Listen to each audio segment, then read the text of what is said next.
atuação do Palmeiras diante do Tigres, em Doha, no Catar, com a derrota que resultou na eliminação logo na primeira partida no Mundial de Clubes da FIFA, foi, para quem não queria enxergar um palmo diante do nariz, um choque de realidade. Mas para quem estava prestando atenção no futebol apresentado, nada surpreendente. Os números desse jogo, as estatísticas, você vai ver já passando aqui do meu lado. Números do OneFootball, o aplicativo que você pode baixar acessando o link que está aqui embaixo na descrição desse vídeo.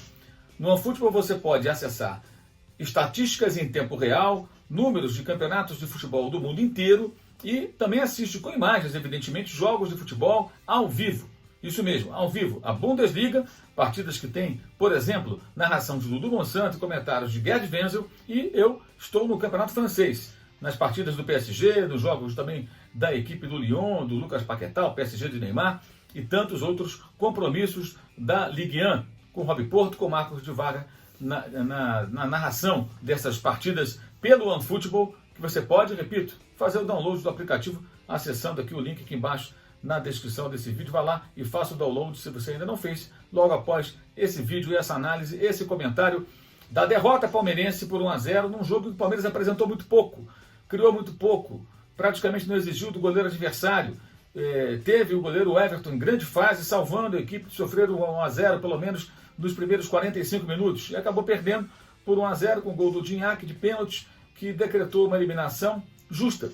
E uma eliminação que nos obriga a voltar 8 dias no tempo. Voltar na final da Libertadores, quando o Palmeiras fez um jogo muito fraco contra o Santos, muito fraco mesmo, como havia sido muito ruim o jogo da semifinal contra o River Plate em São Paulo. Quando perdeu por 2-0 e não fosse a existência do VAR, provavelmente seria eliminado, porque um gol do River foi anulado e um pênalti marcado. A arbitragem acabou voltando atrás após a intervenção da arbitragem de vídeo. Não estou dizendo aqui que a arbitragem de vídeo errou ou acertou. Estou dizendo o seguinte: se não existisse o VAR, como há poucos anos não havia arbitragem de vídeo no futebol, o Palmeiras fatalmente seria eliminado da Libertadores naquela oportunidade, depois de um jogo surpreendente, espetacular, vitória por 3-0 sobre o próprio River Plate na Argentina.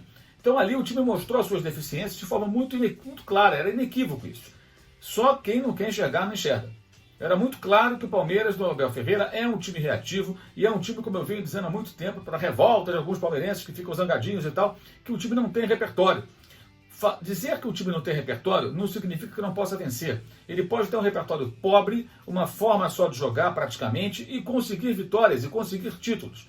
Isso não significa que você não possa falar ou deva fechar os olhos para a falta de repertório, porque em alguns momentos ele é necessário. Faltou contra o River Plate naquele jogo no Allianz Parque. Por quê? Porque o Palmeiras não conseguia ter a bola, não conseguia controlar o jogo. E o River, mesmo com um homem a menos durante metade do segundo tempo, recuperava a posse, criava situações e ia criando, e por muito pouco não chegou ao gol de número 3, que provocaria os pênaltis, quem sabe até 4-0, que levaria a classificação. Foi uma classificação que até constrangeu muitos palmeirenses, pela forma como o time se comportou depois de ter vencido na Argentina pelo placar de 3-0, quando atuou da forma que sabe jogar, esperando o adversário, no contragolpe, subindo marcação em alguns momentos, derrubando bola, é o que faz o Palmeiras. Não é muito diferente, gente, a estratégia do Abel Ferreira do que fazia o Felipão, por exemplo, em 2018. Não é tão diferente. As comparações com o Jorge Jesus, elas beiram ridículo, porque não tem nada a ver o que o Jesus fazia no Flamengo que o Abel faz no Palmeiras. A única coisa que eles têm em comum é a nacionalidade. Os dois são portugueses. Nada além disso. Nada além disso.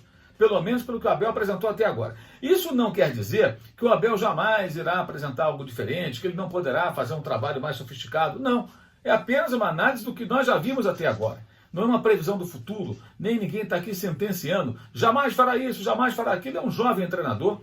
Está no seu primeiro grande desafio, porque treinou o Braga e o PAOK, que não são grandes clubes nos seus países, né? O Braga em Portugal, o PAOK no futebol da Grécia, mas até agora o que ele mostrou aqui serve para consumo interno aqui do Brasil. Na América do Sul serviu também, embora tenha sido amplamente superado no segundo jogo pelo River, mas fez um placar elástico na Argentina e isso acabou servindo para classificar o time para a decisão. E na final finalizou uma bola no gol. O Palmeiras, gente, contra o Santos, não chutou nenhuma bola na direção do gol.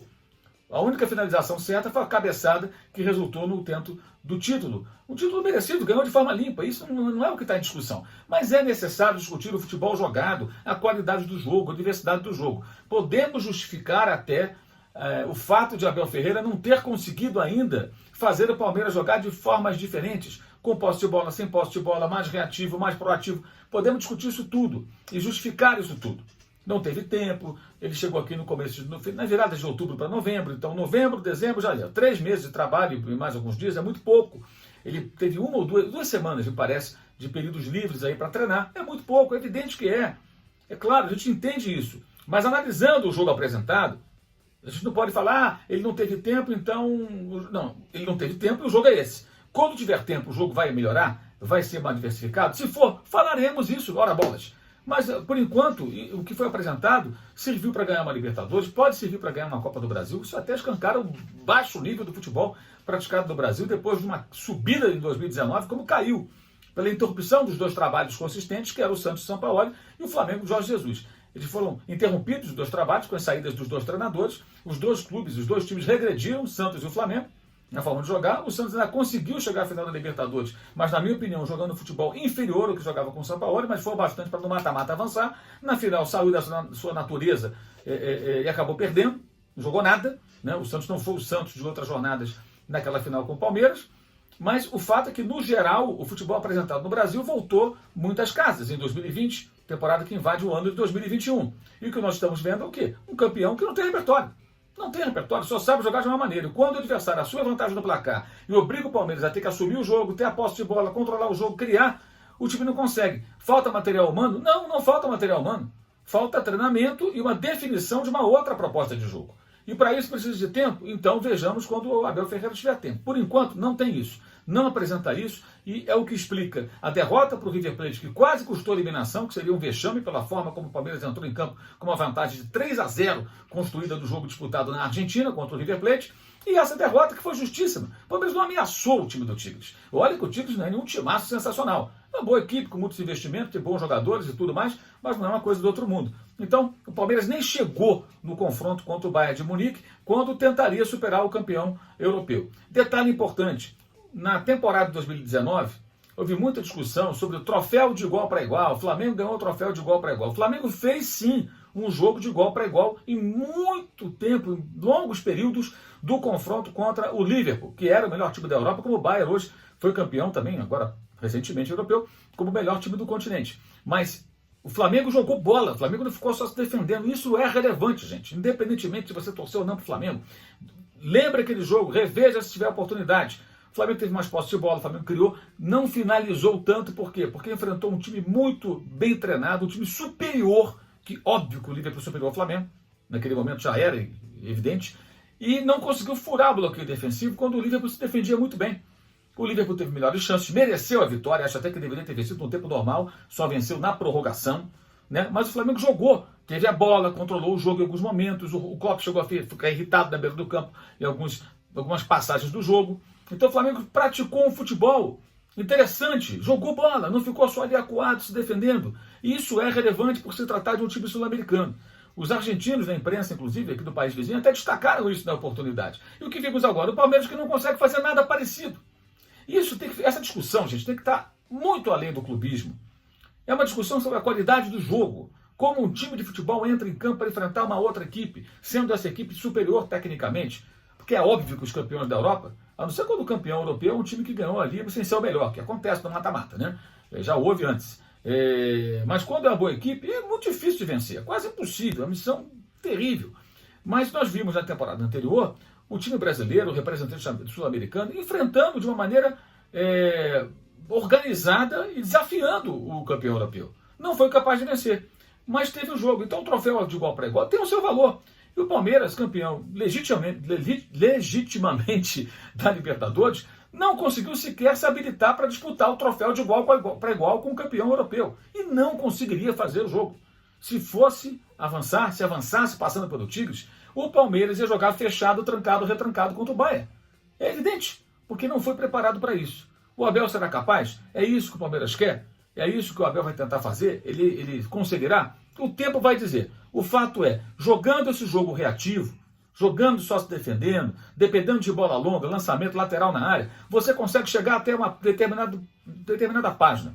Pode ganhar um brasileiro, pode até ganhar uma Libertadores, mas você não vai tirar tudo que o seu elenco oferece. E o Palmeiras não tem isso. Eu ainda dou crédito ao Abel Ferreira, espero que ele consiga realizar mais. Mas, por enquanto, o que ele apresentou não é diferente, eu tenho dito isso há algum tempo, aquilo que outros treinadores brasileiros já apresentaram. Ele não agregou ao futebol praticado no Brasil até o momento rigorosamente nada de inovador. E precisamos sim de inovação aqui no nosso país. O futebol precisa evoluir nesse país. O futebol aqui praticado.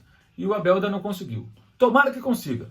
E por não ter ainda conseguido inserir na sua equipe esses elementos necessários, foi batido como foi batido pelo Tigres, um time bom, mas que passa muito longe daquele que desafiaria o Palmeiras para valer, que seria o campeão da Europa, o Bayern de Munique. Não teve troféu de igual para igual, nem com o Tigres. Imagine contra o Bayern. Talvez tenha sido até melhor o Palmeiras não chegar nessa final, poderia ser um vexame, dependendo do que acontecesse no confronto contra a equipe alemã.